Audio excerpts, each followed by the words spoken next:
नमस्कार मंडळी, आज आपण सब्जा बी आणि चिया बी हे एकच बी आहे की वेगवेगळे बिया आहेत तर ते बघणार आहोत. तसेच त्याचे फायदे, त्याचे गुणधर्म हे जाणून घेणार आहोत. तर बघा, जे काळ्या कलरचे बिया दिसतात ते आहे सब्जाचे बिया आणि ज्या राखाडी कलरचे आहेत, शायनिंग आहे त्याला आणि थोडेसे आपल्या हाताला चकाकीप्रमाणे लागतात, बुडबुडीत लागतात, तर हे आहे चिया सीड.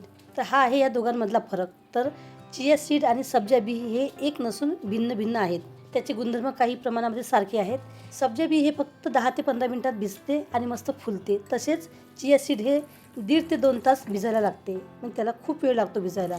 सब्जा बियाचा फायदा म्हणजे शरीर थंड ठेवते, उन्हाळ्यामध्ये खूप उपयोगी आहे. सब्जाच्या सेवनाने पचन सुधारते, वजन कमी करण्यासही सब्जा मदत करते. तसेच ॲसिडिटीही याच्याने कमी होते.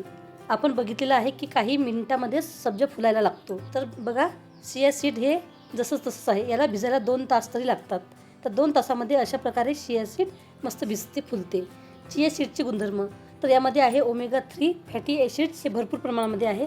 प्रोटीन आणि फायबर जास्त आहे, हृदयासाठी चांगला आहे आणि याच्यामुळे आपली एनर्जीसुद्धा वाढते. व्हिडिओ आवडला तर लाईक करा, शेअर करा, कमेंटसुद्धा करा. धन्यवाद मंडळी.